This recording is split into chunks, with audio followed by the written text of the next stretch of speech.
Meta dự kiến chi 65 tỷ đô la Mỹ cho các dự án liên quan đến AI trong năm 2025. Tương tự, số tiền mà Amazon và Microsoft sẽ chi cho trung tâm dữ liệu AI trong năm nay lần lượt là 75 tỷ và 80 tỷ đô la Mỹ. Mỹ cũng vừa công bố siêu dự án hạ tầng AI lớn nhất lịch sử Stargate có tổng trị giá lên tới 500 tỷ đô la Mỹ. Có thể nói AI từng là cuộc chơi của những doanh nghiệp công nghệ hàng đầu với số tiền đầu tư lên đến hàng trăm tỷ đô la Mỹ. Tuy nhiên, sự ra đời của DeepSeek R1 đang thay đổi ngành công nghiệp AI khi mà DeepSeek được ước tính chỉ tiêu tốn khoảng 1,6 tỷ đô la Mỹ để phát triển các mô hình AI của mình. Dave Plummer, một kỹ sư phần mềm đã nghỉ hưu tại Microsoft, ví sự kiện này như những ngày đầu của máy tính cá nhân PC. Trước đây, thế giới máy tính bị thống trị bởi những tổ máy khổng lồ, đắt đỏ chỉ có chính phủ hoặc các tập đoàn lớn mới có khả năng sở hữu. Sau đó, PC xuất hiện. Nó không mạnh bằng những hệ thống máy tính lớn, nhưng lại đủ tốt, rẻ và dễ tiếp cận. Nhờ đó mà ngày nay, mỗi cá nhân đều có thể dễ dàng sở hữu một chiếc máy tính cho riêng mình. Cả bạn và Linh đều chưa biết DeepSeek R1 sẽ thay đổi thế giới như thế nào. Nhưng ít nhất, trước sự cạnh tranh mới này, OpenAI đã phản hồi bằng cách phát hành O3 Mini miễn phí. Và với tư cách là người dùng, chúng ta đang được sử dụng một sản phẩm ChatGPT tốt hơn mà không cần trả phí. Vậy DeepSeek R1 thực sự là gì? Nó hoạt động như thế nào? Tại sao nó có thể mạnh mẽ mà vẫn rẻ hơn các mô hình khác? Linh đã rất tò mò và dành nhiều thời gian để đọc và xem các video từ các chuyên gia trên thế giới. Trong tập hôm nay, Linh sẽ chia sẻ với bạn tất cả những gì mình vừa học được theo một cách dễ hiểu nhất. Chào mừng bạn đến với tập mới của chuỗi video làm bạn với AI mang tên Khám phá bí mật đằng sau mô hình DeepSeek R1 giá rẻ.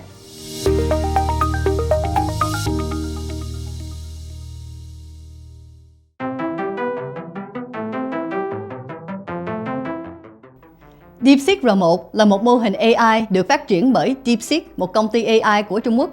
Mô hình này khá giống với OpenAI O1, nhưng điểm khác biệt quan trọng là nó hoàn toàn mở, nghĩa là bất kỳ ai cũng có thể tải xuống và chạy trên phần cứng của mình.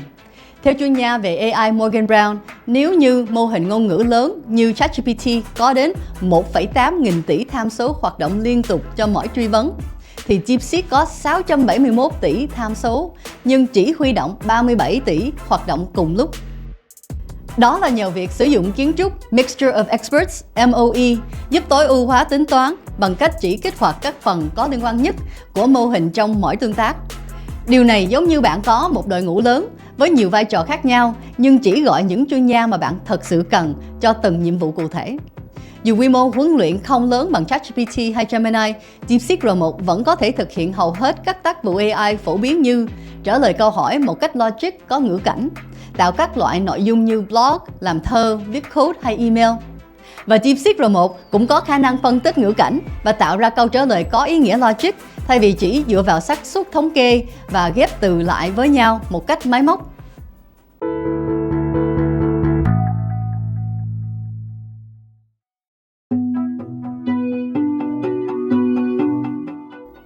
Linh và nhóm của mình đã thử sử dụng DeepSeek R1 và thấy cơ bản là ứng dụng này có thể đưa ra phản hồi logic cho nhiều dạng yêu cầu.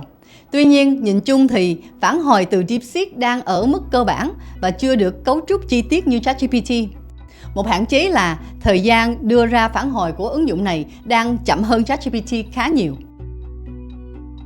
Ngoài ra, khi Linh đặt liên tục hơn 3 câu lệnh thì ứng dụng sẽ báo lỗi "The server is busy, please try again later".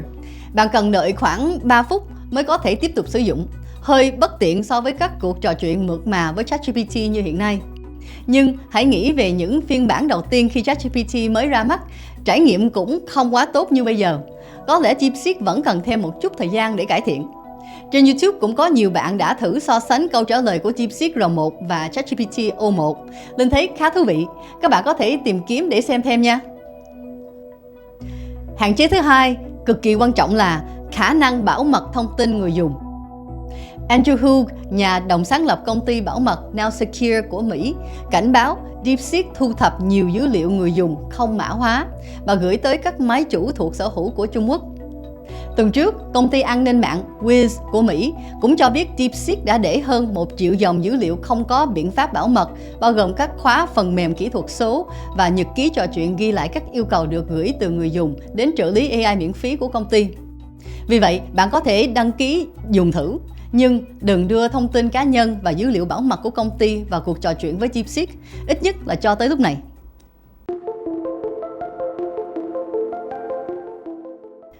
Để bắt đầu sử dụng DeepSeek R1, bạn cần truy cập vào trang web deepseek.com. Ở giao diện trang chủ, bạn chọn Start Now để bắt đầu. Tại trang đăng nhập, chọn Sign Up. Sau đó, điền thông tin cần thiết như địa chỉ email và mật khẩu để tạo tài khoản mới. Sau khi điền xong thông tin, bạn chọn Send Code để nhận mã đăng nhập qua email. Tiếp theo, hãy kiểm tra hộp thư đến của bạn để sao chép mã từ DeepSeek và dán vào ô trong trang đăng nhập. Cuối cùng, nhấp chọn vào ô đồng ý với chính sách của DeepSeek và bấm Sign Up để hoàn tất. Lúc này bạn có thể bắt đầu trải nghiệm các tính năng của DeepSeek R1. Có một cách nhanh hơn là bạn cũng có thể chọn đăng nhập với tài khoản Google như thế này. Nếu bạn chọn cách này, hãy sử dụng với một tài khoản email phụ không chứa các thông tin cá nhân để đảm bảo an toàn bảo mật. Nếu bạn quan tâm đến kỹ năng tự động phân tích dữ liệu và báo cáo với AI, phát hiện sớm cơ hội, rủi ro cũng như đưa ra các quyết định chiến lược hiệu quả nhằm tăng hiệu suất công việc, tiết kiệm thời gian làm việc, hãy nhấn vào link trong phần mô tả hoặc link dưới comment để tham khảo ngay khóa học AI for Decision Making nha.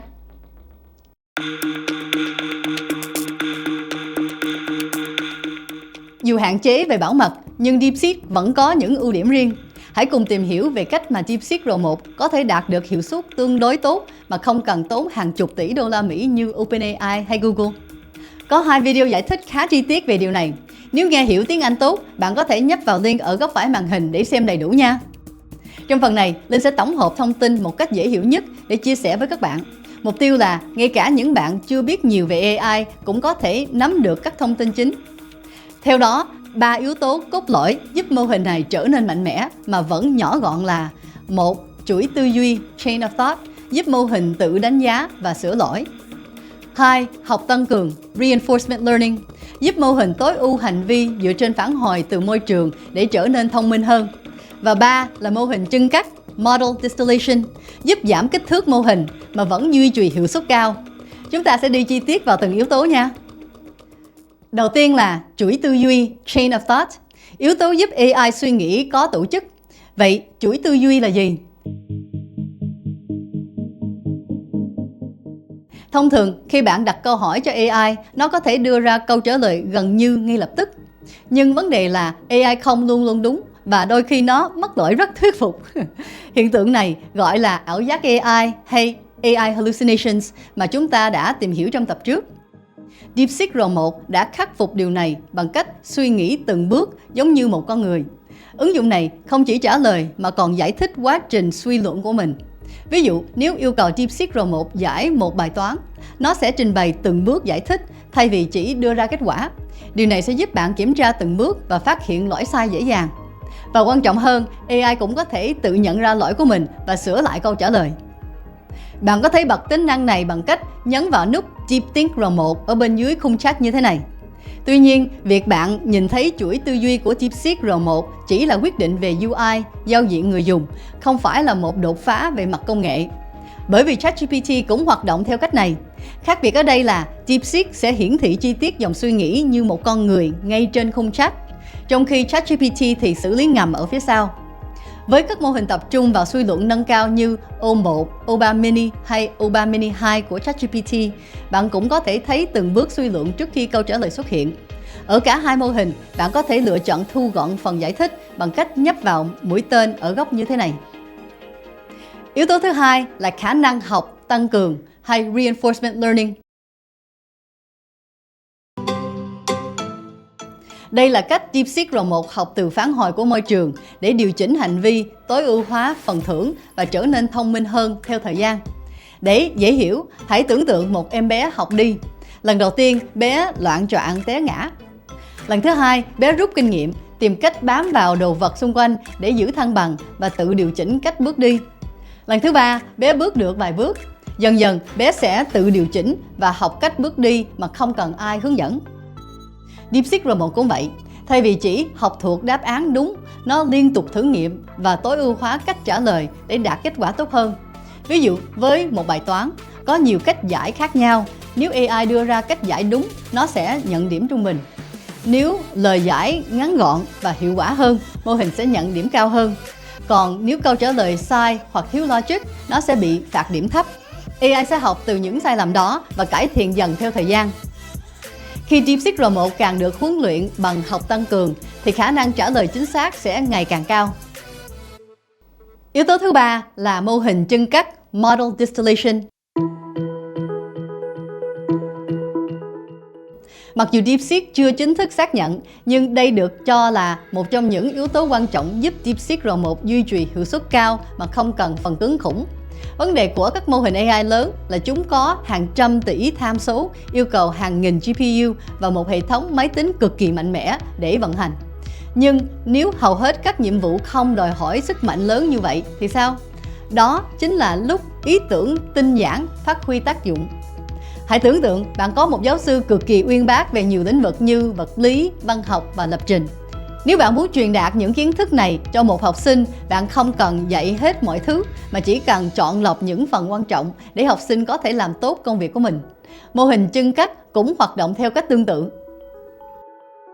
Thông thường, khi đào tạo một mô hình AI, chúng ta cung cấp cho nó một lượng dữ liệu khổng lồ để nó tự học hỏi.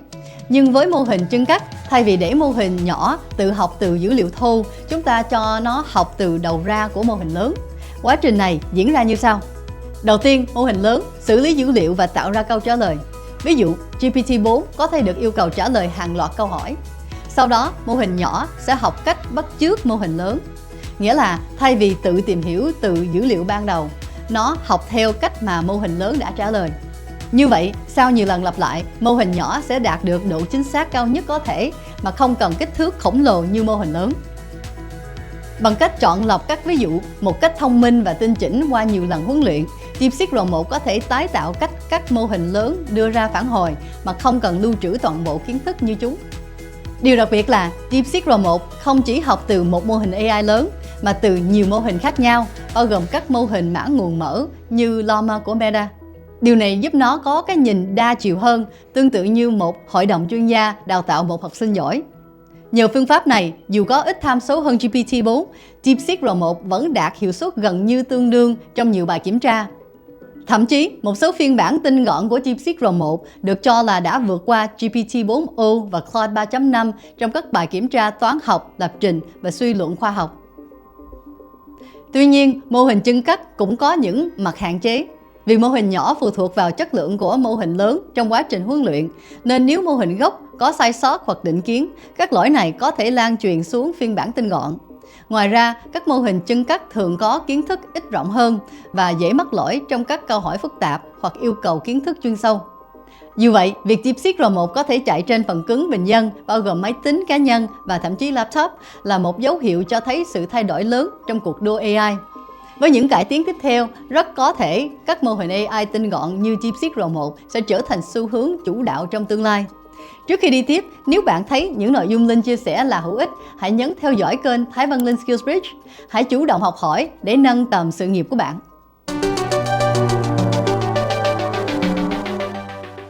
Khi xem đến đây, chắc nhiều bạn và ngay cả Linh cũng sẽ tự hỏi liệu có nên hủy gói ChatGPT với mức phí hơn 500.000 đồng một tháng để chuyển sang DeepSeek R1 hiện đang miễn phí không? Câu trả lời là tùy vào nhu cầu của bạn. Như Linh đã nói ở trên, nếu bạn chỉ sử dụng AI để trò chuyện thông thường, đặt câu hỏi, viết nội dung đơn giản và không có nhiều dữ liệu cần bảo mật, thì DeepSeek R1 là một lựa chọn đáng thử, nhất là khi nó miễn phí và tiếp tục được cải thiện. Nhưng nếu bạn sử dụng AI cho công việc hàng ngày của mình như lập trình, phân tích dữ liệu, viết báo cáo chuyên sâu hoặc tạo nội dung đòi hỏi độ chính xác cao, thì GPT-4o hay Gemini vẫn là lựa chọn tốt hơn. Dù vậy, Linh vẫn khuyên bạn nên đăng ký tài khoản và thử nghiệm DeepSeek R1 ngay bây giờ, vì đây là một trong những mô hình AI có tiềm năng khá lớn nếu việc bảo mật dữ liệu người dùng được đảm bảo. Học AI sớm chính là đầu tư vào tương lai và DeepSeek R1 có thể là một phần quan trọng trong bức tranh AI trên toàn cầu sắp tới. Sự xuất hiện của DeepSeek R1 khiến Linh nhớ đến câu nói của Andrew Ng, một trong những nhà tiên phong trong lĩnh vực AI, đó là AI is the new electricity. Tạm dịch là trí tuệ nhân tạo là nguồn năng lượng mới của thời đại. Điều đó có nghĩa là AI sẽ không còn là công nghệ xa vời, chỉ dành cho các tập đoàn lớn mà sẽ trở thành một phần không thể thiếu trong công việc và cuộc sống của mỗi chúng ta, giống như cách điện đã thay đổi thế giới. Và điều quan trọng nhất là AI đang phát triển với tốc độ chóng mặt. Những gì hôm nay còn là mới mẻ, có thể chỉ trong vài tháng tới sẽ trở thành điều hiển nhiên. Nếu bạn hay doanh nghiệp của bạn không bắt đầu tìm hiểu AI ngay từ bây giờ, rất có thể bạn sẽ bị bỏ lại phía sau. Linh nghĩ điều bạn cần quan tâm lúc này không phải là câu chuyện về việc DeepSeek R1 cạnh tranh như thế nào với ChatGPT, mà là việc bạn sẽ tận dụng AI như thế nào để tạo ra lợi thế cho mình. Để bắt đầu, bạn có thể xem tiếp các video trong chuỗi Làm bạn với AI trên kênh Thái Văn Linh Skillsbridge này, hoặc đăng ký các khóa học chuyên sâu và toàn diện hơn của Skillsbridge. Linh sẽ để link chi tiết ở phần bình luận. Nếu có câu hỏi nào về các nội dung trên hoặc có chủ đề nào mà bạn muốn Linh nói đến, hãy gửi bình luận bên dưới. Hẹn gặp bạn trong video tiếp theo.